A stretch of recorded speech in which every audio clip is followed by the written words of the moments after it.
Hello and welcome to On the Record. By all accounts, we are in phase 3 of the planned reopening of the economy.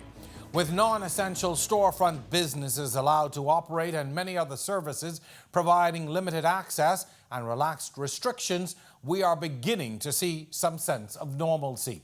While the emergency orders powers are extended until June 29th, the Prime Minister announced the eradication of weekend lockdowns starting June 13th.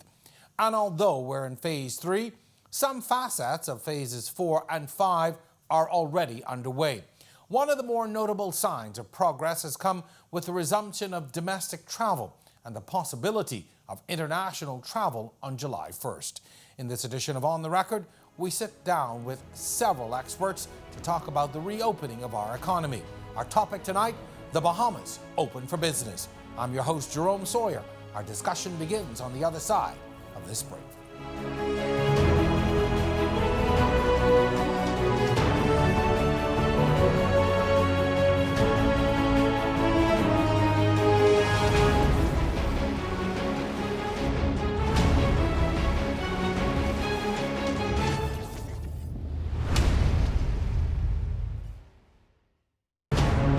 So the project really pays itself back. Correct. The setup, At the conference, the school.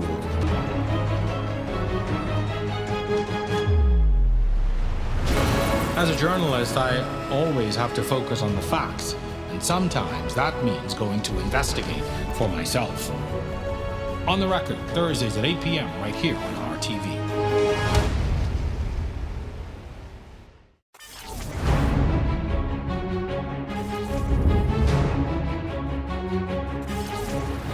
Welcome back to On the Record as we discuss the Bahamas open for business. I'm your host, Jerome Sawyer.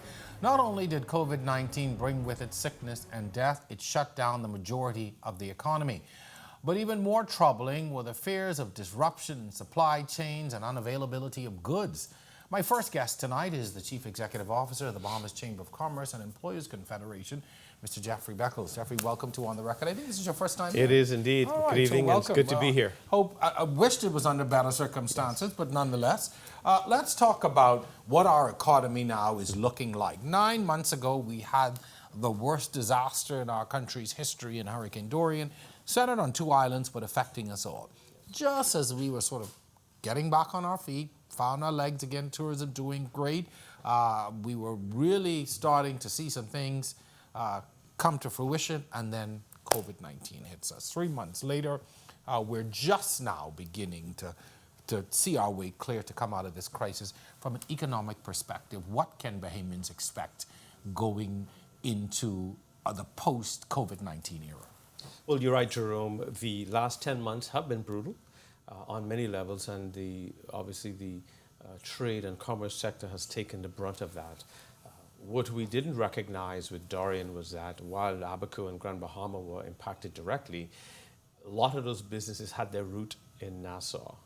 Nassau was the supply chain. Mm-hmm. Now that we have to deal with the pandemic and the impact thereof and the shutdown for the last 3 months, while that has added to the frustration and the added losses, the fact of the matter is we have now been able to get the economy back open on the domestic side.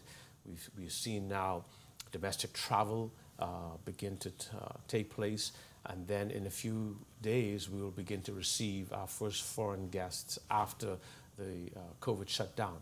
That in itself provides a significant level of confidence. And what we have seen at the Chamber of Commerce is that as a result of the collaborative effort to really get down to looking at the economy, how do we open the economy in a safe and yet progressive way to get businesses started, get people back to work.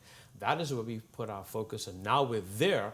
In the coming days and weeks, we'll begin to analyze the decisions that have been made with a view of tweaking them to ensure that the growth pattern continues. What, if you can, has been and obviously you can't speak to all, but what has been the major effect on the small businesses?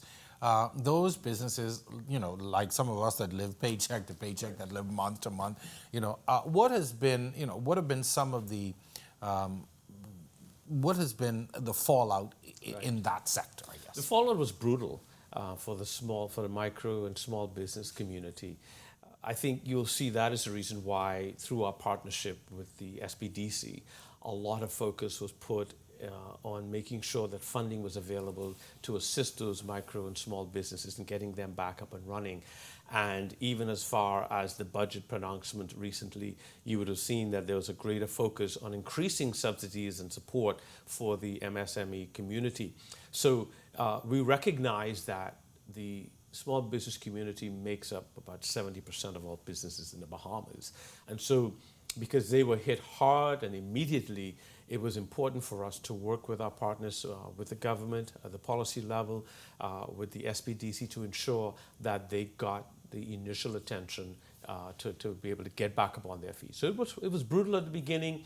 It is going to continue to be a challenge to get them through, but we believe that the support mechanism is there. About 250 people have already signed up to receive access to the funding through the Small Business Development Center, as you mentioned. But from a business perspective, if I've been shut down for 3 months, how does that funding help me, and how will that help to get me back on my feet? Is that going to go strictly to salaries? What kinds of things do small businesses need help with to get restarted?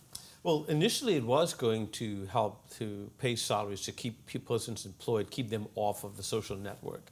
Obviously, inventory now becomes a major component, and education becomes very critical now, because even in a post-Dorian environment, and now with the COVID environment, we recognize at the Chamber that there were some educational gaps. How do we help businesses better understand how to make their businesses more resilient, how to write better, more sound continuity plans, what adjustments need to be made in their current business strategy, because now Dorian and now COVID has said something to us. We have got to pivot. This is a new word that we're putting into the narrative now, but what does that mean? And so the Chamber, through its Chamber Institute, is now launching several workshop series that will help cater to the business educational need, because it's one thing to provide funding for you to pay your staff and provide inventory, but it's a different story now when you have to figure out what's the best way to manage my procurement, my inventory,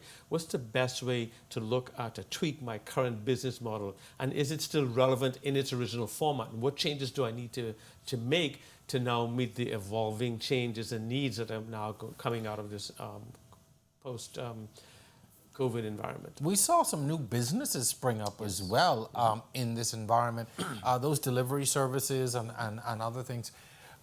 Any forecast on what will happen to them? Are people going to go back to, oh, I'm just going to go to the store and get what I need? Right. Or are they going to survive now in this post COVID-19 era? They will survive. They will survive because the general push, the general focus of the global economy is going to be digital.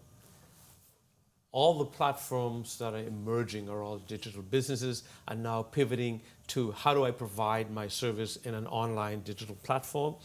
So issues like new businesses like delivery services, who are going to now provide more than just simple transportation of product A to the client, they too are now going to have to become creative in terms of how they schedule their appointments, how they take payments, how they interact with their clients, and how they make their vehicles more compatible with this digital world. Mm-hmm. So they are going to survive. They're going to be challenged to become creative as well in this new environment. Are we ready really for that digital economy? I mean, we were forced into an environment that banks and other businesses have been agitating for years, getting people to pay online. But, we were storefront people. Yes.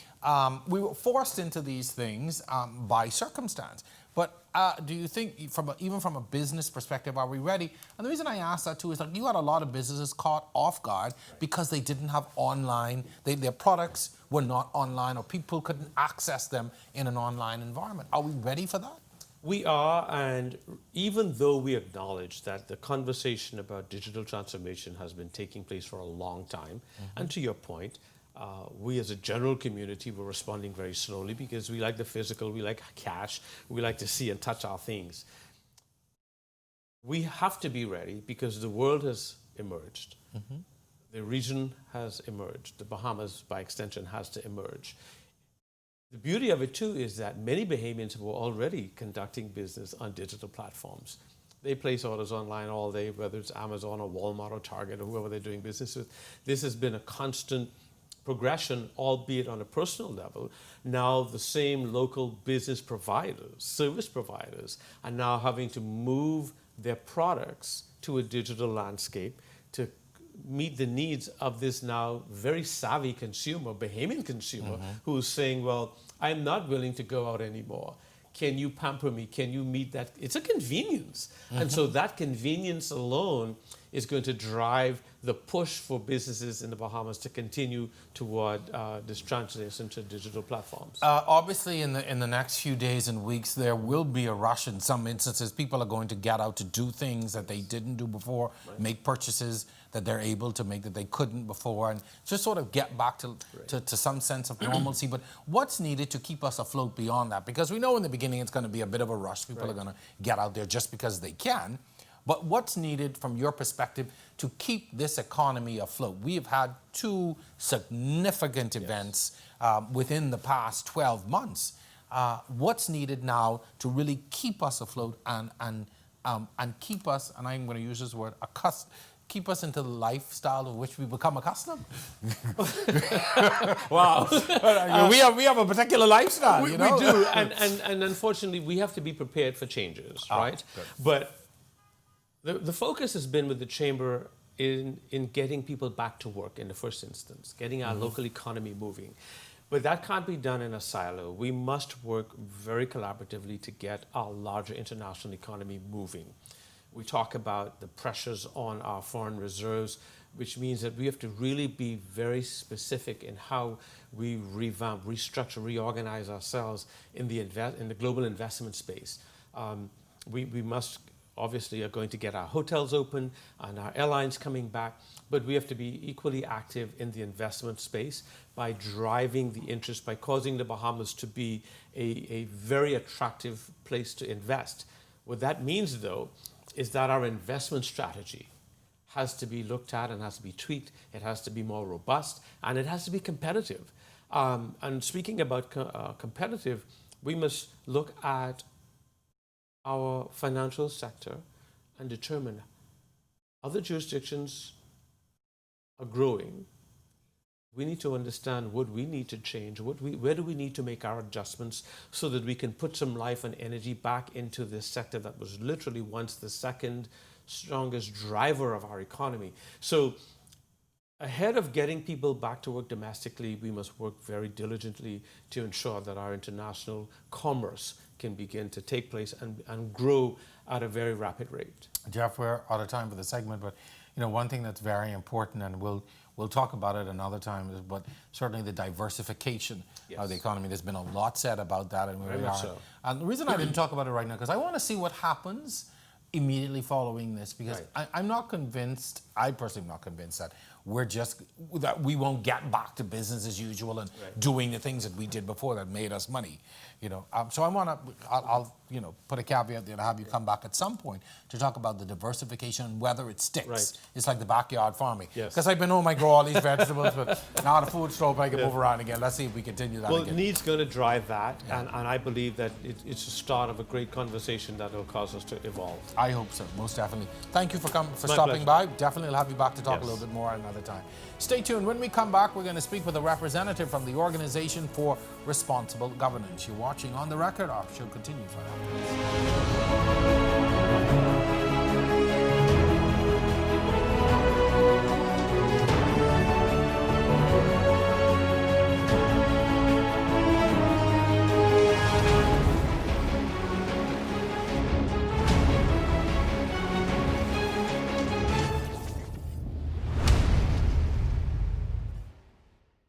Welcome to On the Record. Looking for more On the Record?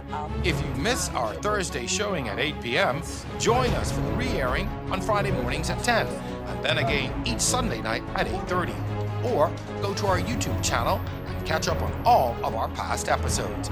And then like our Facebook and Instagram pages for a preview of upcoming shows and get a chance to ask your questions.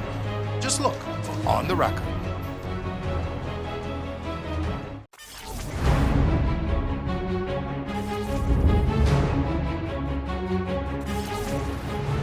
Watching On the Record. This segment is made possible by Executive Printers. Our topic this week, the Bahamas open for business. Over the past few months, we have witnessed the formation of quite a number of committees and boards for combating the health crisis of COVID-19 and aiding the reopening of our economy and the tourism sector. My guest for this segment of the show is the Executive Director of the organization responsible for governance, Mr. Matthew Aubrey. Let's talk about your organization first in a nutshell. Sure. What do you do? And certainly, how have you become, in your words, even more relevant at a time like this? So the Organization for Responsible Governance is a Bahamian not-for-profit foundation that has worked for the past 5 years on issues that are really long-standing, kind of vexing issues in the community. We work on accountable governance, so fair and transparent laws that are representative of the broader interest of the public, citizen participation, because that's a key part of good governance. We also recognize the relationship between having greater economic prosperity. So we've worked on economic development and done a number of pieces of research and advocacy on ease of doing business. But underneath all of that, education has been a key point of what we've adopted. And that is really recognizing that our greatest resource is our youth and trying to foster opportunities for Bahamian youth to get the skills they need to be successful in tertiary education, vocation, and our future. Fundamentally, what we also realize, though, is that we believe in consensus. And so we need to understand that there are lots of partners out there. So we've done a lot of work in bringing the sectors together. How do we work with government and private sector and the academia and media and civil society to each play their role to make sure that we have a sustainable future, that solutions that we develop can make sure they're going to last? What are some of the key lessons that we should have learned from all of this as a country? And I did use the word should for a specific reason. Right. This pandemic has created an opportunity where we look back and say, I should have. But the reality is the timing, you couldn't manufacture this catalyst to bring all the sectors together. What we would have hoped had happened in better times, rather, is going to have to happen at this point. So when we talk about transparency and accountability, those are crucial. Those are crucial now because we have even less to deal with. We have less resources, we have less opportunity, less time. We're more and more dependent on external factors. And that's why economic development and diversification, as you've talked about, is critical. How do we develop easier ways to facilitate and streamline strategic foreign direct investments? We need those in place. We needed those in place before. We're going to need those in place going forward. Why do we look at the concepts of education and really measuring the success of our youth in preparing them for a future that they're going to inherit? Well, we've seen that now with a big gap in our education stretch. We now understand that the struggle for our youth to go forward in times that are already difficult is now expounded, and we now need to make sure we give them the tools through technology or better types of practices. So all of these things, I think, indicate that what we could have done better, we need to do better now. I think fundamentally the most important, though, is that we needed to be working closer across the sectors. And I think that's something that I've already started to see the beginnings of, but that will be what makes this work. There's no lack of talent, no lack of information, no lack of planning. We understand all this. Bahamians are bright and smart and resilient. However, we haven't done the best job of sharing and collaborating across our sectors or our silos. That's something that has to change now. And you see it already starting to happen. Well, I've had the fortune to be a co-chair of the National COVID Committee, COVID Coordinating Committee, and then subsequently be added to the National Economic Recovery Committee, and sitting on 3 of those subcommittees. And in that process, in my work here in the Bahamas, I've not seen the kind of collaboration that is now working, that is now at place in these levels of committee, where private sector is bringing forward innovative answers, they're driving and pushing for economic opportunities, where government is looking at how do they support the most vulnerable and put systems in place, and where civil society is being given a seat at the table. These opportunities have not previously existed at the level that I see them now. What is the incentive to keep that collaboration because when you're in a crisis, you know, it's always easier to get people together because there's a common Right. goal to get out of that crisis. Right. But what's the incentive to keep that level of collaboration? I think one is, unfortunately, we're still going to be in a crisis for a lot longer. So I think there will be a necessity. And once you've got a seat at the table, you're not going to want to give up that seat. So I think that's important. I think what we will see coming out of this, though, is highlighted on the polarity of those who have and those who have not. And I think it's more important now for us to recognize how we bridge that how we make sure that we carry everyone along. That we can't just focus on a space where policies or practices are going to benefit a very small segment. We need to be more inclusive. And by being more inclusive, we're going to need to engage those stakeholders. And once those stakeholders are involved, you find incredible solutions. And we've seen it even in the COVID planning. As soon as decisions included the industries that were being asked about their protocols, the supermarkets, innovative, interesting ideas happened. The supermarkets decided, hey, we'll use in Grand Bahama, we'll use a tag system so we don't have to have people clustered, or we will come up with using marks on the floor because we've seen that done before. So once you actually talk to the folks that are most directly affected, you see solutions that are more beneficial, more broad, and more sustainable. We would have seen, too, the emergence of a lot of small businesses, those that are technology-based, those are even run by and involve a lot of young people, businesses that in some instances may have struggled prior to this to get a footing, but overnight they went from almost insignificant to almost essential. Right. I think that it's no mystery to say that young Bahamas has not been given its opportunity prior to this. But under these circumstances, again, I think it's a new normal, and new opportunities have created. And those of us that are most nimble, most comfortable with technology, most adaptive, maybe most hungry, seem to have stepped forward and really paved the way. And so in times where many parts of our industries were sitting waiting, we had others who were finding innovative ways around to create. And so whether it be mobile platforms for payment, or delivery services, or production of PPEs, or different ways to repurpose models in thinking through different solutions that we're going to struggle with, I think we're now going to have a new opportunity for our 20s and our 30s and our young 40s Bahamians to really flourish in the coming months. And hopefully, once that wave starts, we can embrace it in a way we haven't before. One of the things that seems to have caused a lot of people and continues to cause anxiety is the emergency powers and the powers that seem to now vest with the competent authority and certain liberties being taken away from people. What is the long-term effect of that? Do you see us going back to a norm, or are people? Is that going to cause a problem for us down the road? I guess is what I'm really trying to ask. I've seen a lot of dialogue about this in our social media and across different Zoom platforms, and I feel folks generally understood why. At org, we do a lot of surveys, and we've checked in with different stakeholder groups. And so what we saw in a survey that talked about people's experience related to COVID, people understood the necessity for the emergency orders. But I think they understand that there is a limit, and that needs to change. And once it changes, you want a lot more transparency. You want levels of accountability to ensure that this time benefited us going forward. So I think that again, once you create a space, it's very hard to vacate that space. The direction that we have seen under the emergency orders has made a lot of sense in many ways, has been based on the practical health benefits. But going forward, you cannot live in that space for too long. And so now there are going to be a lot of questions that need to be answered as to what's going to keep us going forward. How do we invest in certain areas? One example I would say around accountability that I think is a good indicator is the Food Distribution Task Force, which I have a pleasure of also being a part of.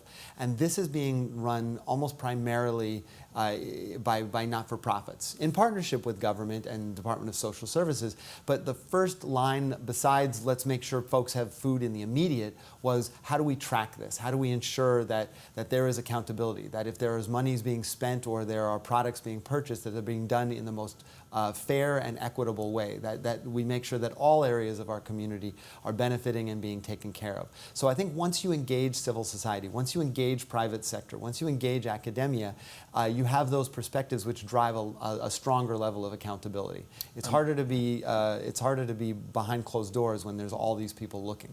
And we've got to go and we've got to wrap up, and very quickly I want to know, from your perspective, we talked about whether there's the incentive to continue, but obviously this is something that has to be driven by government. Do you think now that people have seen the level of collaboration, the governments from here on out will be pressured to do more of it? Well, I think we've already heard at the highest levels that government can't do it all. And that means that there's going to need to be a strong reliance on the private sector to keep the economy going. The government can support us for a period of time, but not forever. OECD just recognized that in their most recent report, is that it's going to require the private sector to get itself up and go and move forward in order to be able to manage what happens. We talk a lot about the concept of get informed and get involved at org. And I think that's part of it. This is an opportunity for citizens to now be involved and understand that everything you contribute to government, everything you contribute to the country has got to benefit us in the long term. And your knowledge is going to be the benefit that will ensure that happens effectively. Matt, thank you so very much. Unfortunately, we're out of time in this segment, but certainly we'll be interested in having you back at some time. Anytime. At some point to talk a little bit more about this. Still to come, any discussion about the economy has to involve tourism. My third guest is here to answer questions. How are they preparing to welcome visitors? Stay with us.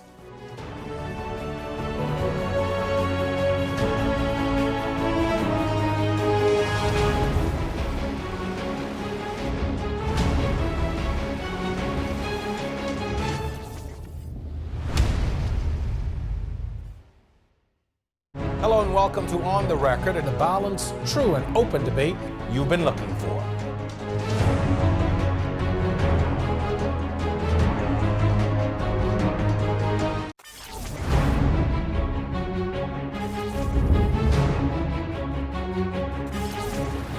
And welcome back. You're watching On the Record. This segment is brought to you by private business contractors. Our topic this week, the Bahamas open for business.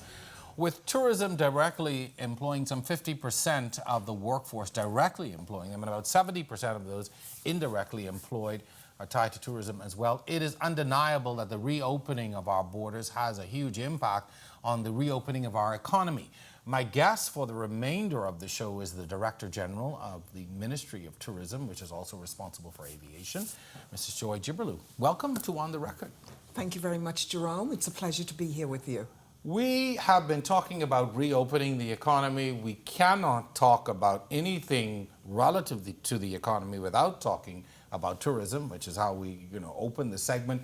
But I want to, first of all, talk about this tourism readiness and recovery plan. That committee, the plan, yes, how that worked, and why was it so important to have that in place?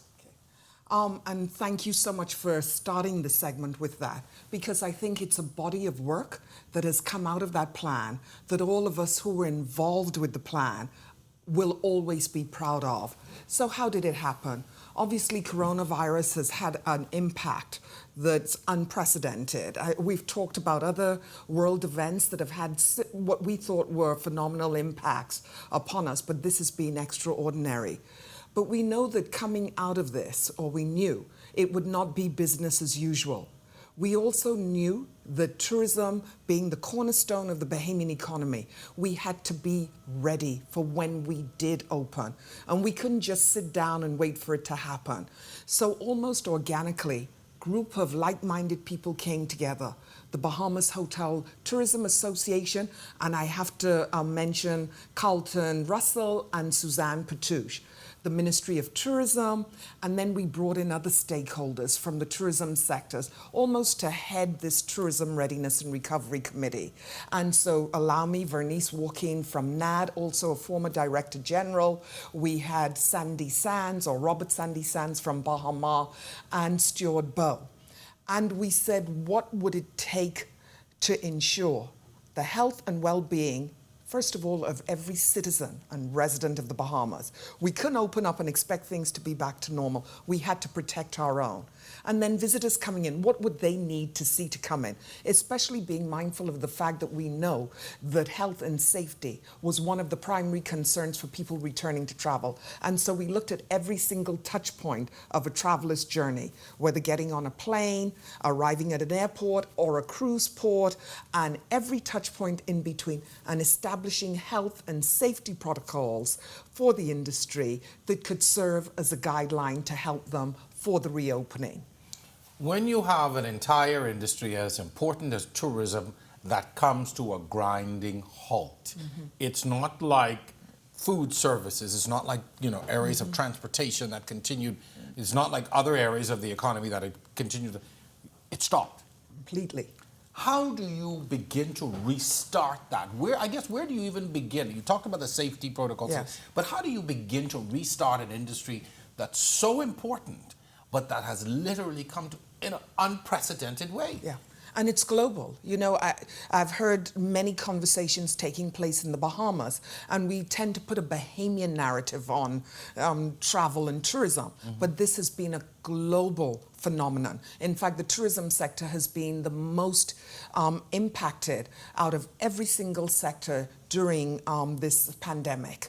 And so one of the things that we talked about with the TRRC, and allow me to use the abbreviation, it's shorter, was what do we need to do first? And so the Ministry of Tourism said we would looking at the areas that would be needed to stimulate the demand, to get that interest back in the destination.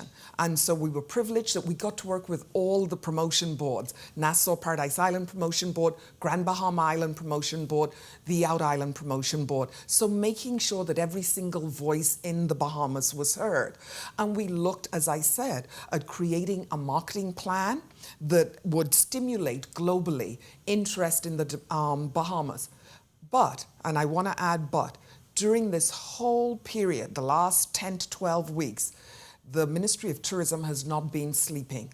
We've been engaged in webinars with travel agents, with airlines, with all our partners, getting the message out, reminding them that the Bahamas is here, giving them constant updates so that we remained ever present in people's minds. We also came out with a message, an empathetic message. You know, that during these difficult times, just as the world was with us during Hurricane Dorian, we are here thinking about them. And so we want to welcome them back when the time is right to relax. That brings me to my next question. How do you, at a time when the world is in crisis and people are concerned about their health and whether they're going to survive and their family members, and there's so much going on, how do you tastefully put out a message about a tourist destination? I know.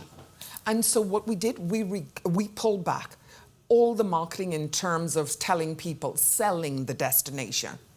And we came up within the ministry with the phrase, we came up with an empathetic with inspiration message. The Bahamas was perfect for that. Look at our waters. Look at the colors.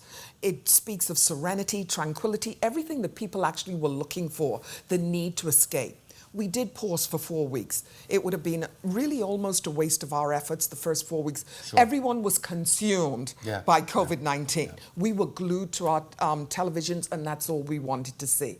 But as fatigue started to set in and people said, I need an escape, that's when we sent out a very empathetic, very almost serene message. The response that we got from the world was perfect message. I want to come there. Book my spot on the beach for when you open up. So I think we hit the nerve where it needed to be hit. And so I just put that in the context that we haven't slept. It has been a lot of work taking place. Engagement with the partners, international partners, keeping them abreast, as well as messaging, but just changing that message around. One of the partners you mentioned would have been the airline companies. Yes. I mean, that's pivotal to us. We've got to get people here. Of course. So I'm curious from where you sit, what has been the response, what has been the word, and even the view of those airline companies in the resumption of air service? What do they anticipate will happen? Okay. I'd like to put your question in context. We have been I mean, every single piece of data, analytics, analysis that's being written about the return of travel, we have been consuming. I mean, we just constantly reading, watching trends. Obviously, the United States is our number one source market. 82% approximately of all our visitors come from there. And we're looking, what will they be looking for when they return back, when everything opens up and they're able to vacation again? So domestic travel is their number one thing that they're saying. Anywhere that they can get to in a car or an RV, anything that's close in proximity. So domestic travel is key. And then they're saying proximity. They look at the Bahamas, it's very strange, but great for us, as domestic travel, together with Canada, together with Bermuda. So how do we capitalize on that? The airlines are watching the same data as we can. This week, a new survey came out, TripAdvisor, a global survey, and they look, where would people most like to return, and where do they see the biggest interest in travel globally? The Americas topped the list, the Caribbean topped the list, the Bahamas was number one. And so how do we now capitalize? Out of all of those? Out of all, so that also took into consideration Europe and the Middle East, Asia, and the Pacific. And so the Caribbean, I've got it, it's something I'm very proud of and that we should talk about. So the messaging, very subtle, very subliminal, keeping top of mind, but in people's mind, this is the destination. Came out top for the Caribbean, which topped that list, place that they want to visit most. So it's up to us now, incumbent upon us, to maximize that. So airlines, they're seeing that same data. So our conversations have been relatively easy with the airlines. I'm sure. They're saying, when are you open up? That was their biggest question, when? Give us 4 weeks. There is a demand in the Bahamas. We want to start loading flights into our schedule. We want to open up. That's for many reasons, and just allow me a moment. The Bahamas is seen as having handled this pandemic superbly well. We've been recognized globally. And so our management of COVID-19, keeping our cases relatively low, is a bonus for us. It's something we can be proud of and that we should talk about. Beyond that, the type of holiday that people want, the Bahamas lends itself to. We have 700 islands. We promote 16, but we know there are even more than that. People want to go on a beach. They don't want to be crowded on a beach. That's normal for us, even at the peak season. As a Bahamian, do you go to a beach with plenty of people, or are you going to look for one with all your quiet space? So they know they can go to Exuma, Eleuthera, Andros, Long Island, any of our family islands, and they can have that secluded experience away from all the troubles that's surrounding them. We have a lot of advantages, and as I said, it's up to us to take advantage of them. That's probably some of the most encouraging news I've heard thus far, that we've topped that list and that people are there. And very quickly before we go to the break, do you think our people understand what we have and what the high demand is to come to the Bahamas? I think it's up to us to continuously tell the story. How blessed we are as a people to be able to call the Bahamas home. What a great story we have to tell, and that the world wants to experience it. But if I can just sort of piggyback on your question extended, the Bahamas Ministry of Tourism, as a result of the TRRC plan, we knew that having processes, protocols in place wasn't enough. You needed to do training. We needed to train the sector on how do you then execute this plan, these proposals. What does social distancing really mean? What does health and safety protocols really mean? And so we started training this week. We expected at every single session 200-300 people. Over 8,000 Bahamians have registered. We had to close down registration for people who we never expected to say, I would like to be trained in what this new protocol, this new normal will look like. I say that to say that Bahamians do understand, and they have grasped that it will not be business as usual, and they want to be equipped and armed. So I'm saying that with such a sense of pride that the sort of wellspring of people saying, can I come and be a part of it? That's encouraging, and it also means we're taking it very seriously. Seriously, exactly. We've got one more break. Stay with us. Our final segment is up right after this.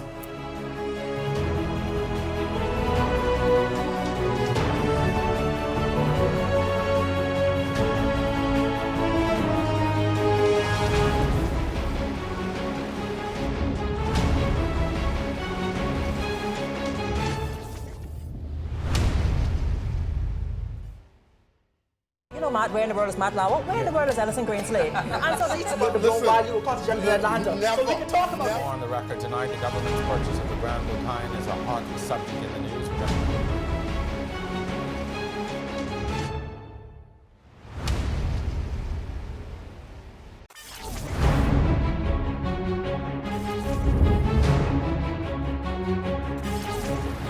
This is On the Record. Thank you for staying with us. This is our final segment for the night as we discuss the Bahamas open for business. We're back with my guest tonight, the Director General of the Ministry of Tourism, Mrs. Joy Jibrilu. Joy, as we went into the break, we were talking about the whole marketing strategy and plan and how the Bahamas is really anticipated to do very well, which is very encouraging.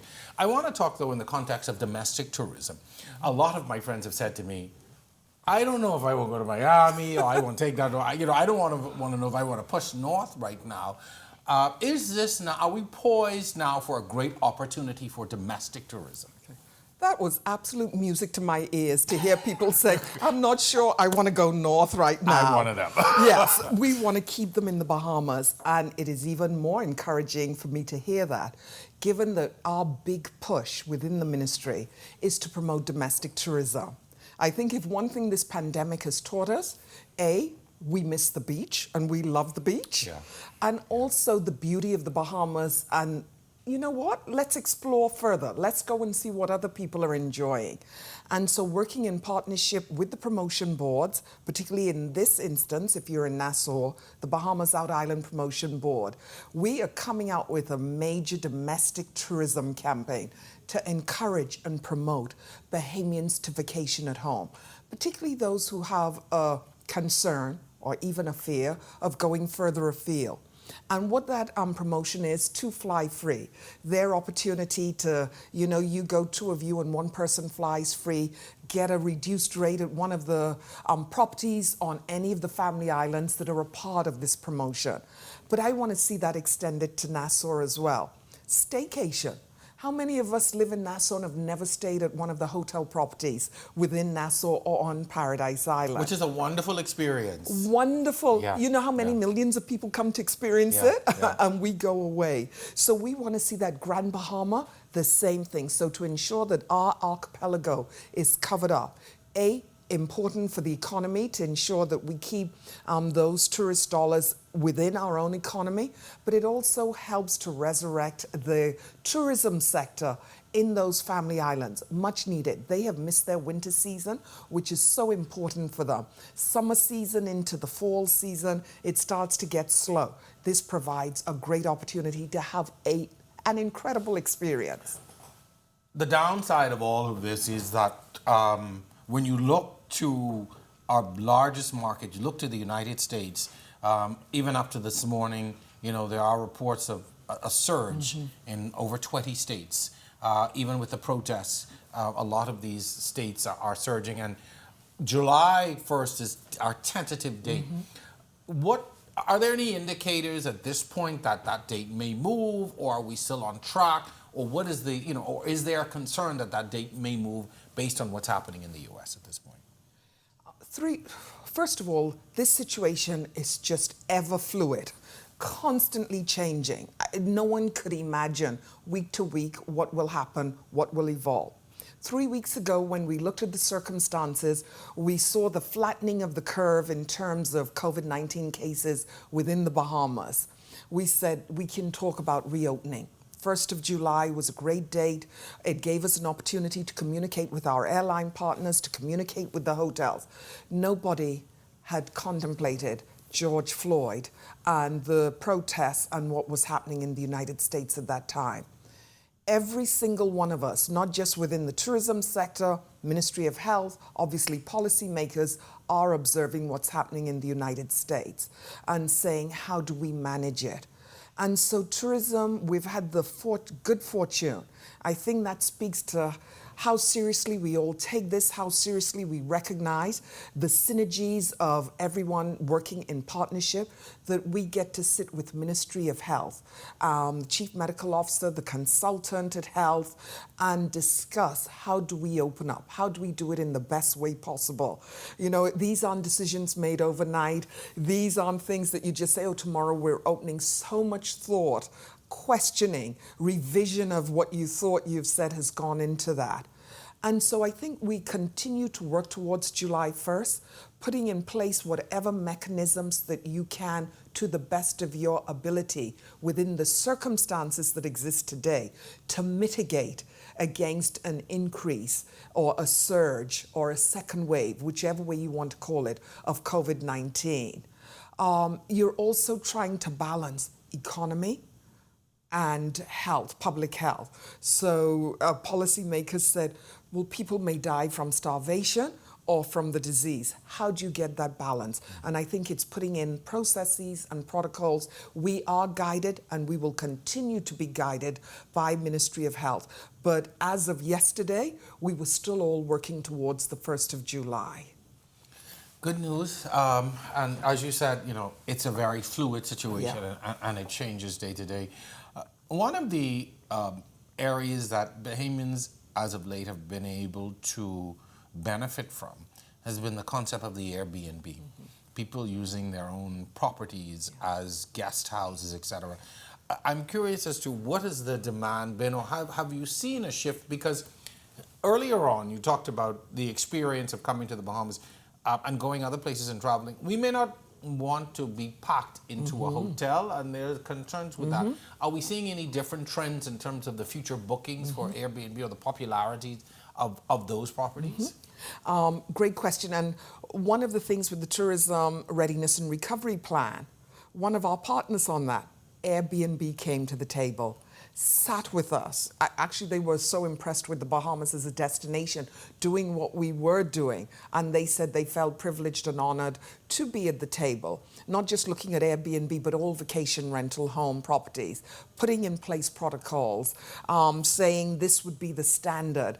And so knowing that we have their input into it as well, and that you can say to the rest of the world, this plan also includes vacation rental homes. We partnered with Airbnb to make sure that we were coming up with the best protocols and processes. So that is such a great reassurance and almost a stamp that they are considered and they recognize it's not business as usual. I think all of us would have seen that there's been a surge in bookings through Airbnb. Reason for that, a lot of people are concerned about going to the larger resorts these days. And obviously the larger resorts are reconfiguring how they will do business. So we've seen a greater interest in our smaller boutique hotels, Family Island hotels definitely, Airbnb, vacation rental homes. That will be huge because people can self-contain, they can clean to their standard, even if it's done, but they have control of their space. I think people love that idea and that notion in these times. It's interesting you said control, and I think that's going to be very important for a lot of folks. But I do want to talk about the larger hotels and resorts and the bookings. You know, you're talking about 3 months worth of bookings that have been put on hold. Yeah. Are those bookings, have they been deferred, and are they built into a forecast? And people said, okay, well, I wasn't able to come in March or April or May.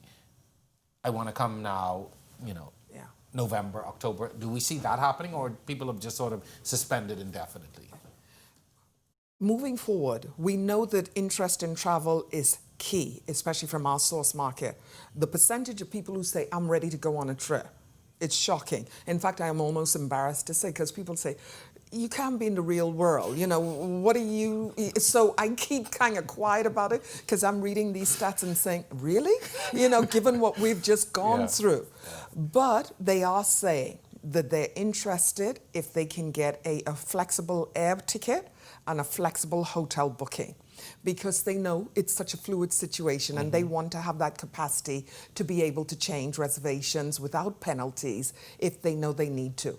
And I think for many hotels, they recognize that it's best to keep business on the table by being flexible. And so they have offered people the opportunity. No need to cancel, just hold on to the booking and you can book at another time. And so while I cannot speak specifically as to how much has already converted into new dates, I know that the opportunity has presented itself for people to book at a later time. Makes very good business sense. Yes. Speaking of business, how engaged have you been with your small to medium-sized tourism-related businesses? There are a lot of folks out there who have these small businesses who make their living, you know, whether it's a scooter rental or, you know, whatever, you know, the rental of jet skis, equipment, whatever. They make their livelihood off of this. And they have, you know, those businesses have come to a complete stop. You know, how engaged have you been with the folks in those small and medium-sized businesses who've really lost everything at this point? You're absolutely right, and it's the small and medium-sized businesses that just keep us ticking over anyway, the economy ticking over in great times. The great thing about the Tourism Readiness and Recovery Committee and the plan is that we tried to engage everybody. Those we reached out to because they came to mind, those who approached us, it was open for all. And so we did include our vendors, our hair braiders, our jet ski operators. We did ensure that protocols were put in place for them so that we could assist from that level. We have ensured, even the taxi drivers, the bus drivers, that they had first place in terms of the training opportunity because someone had to look out for them. So certainly from, excuse me, that level, we have engaged with them. Obviously, the level of engagement that they probably require goes deeper than that, but that was the level of support that we were able to do. And we look for the next, the various rollout of phases of opening for the tourism sector. We know that all the transportation sector also comes on stream on the 1st of July. And so we want to know when the others come, because when they can get back to business, that will be great. But we want to follow what health is saying.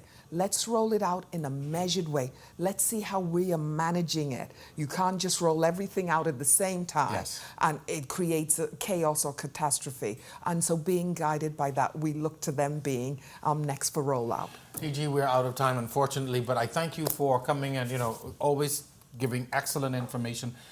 I think I can say from a personal perspective, I've come away from this feeling a lot more confident about the future. We know what tourism means to us, and to know that there is that level of interest even now, and also there is the level of care that is being taken to ensure that we do it properly and safely, because at the end of the day, the safety and well-being of our own people is very, very critical. It's primary concern. Yes. And so we appreciate that effort, and I can safely say that I feel a lot more comfortable that the future looks a little bit brighter for us. And definitely my first trip will be to a family island. You and I will also be. My first trip, I cannot wait. Thank you so very much. That's going to do it for tonight's episode of On the Record, the Bahamas Open for Business. Special thank you to my guests, Jeffrey Beckles, Matthew Aubrey, and George Jibrilu. Thank you to the production and technical teams as well and of course to you, our viewers, a very special thank you. Stay up to date with the latest news and information on this network, Our News Nightly and Our News Bahamas on Facebook. See you next time, same place, same time, right here on The Record.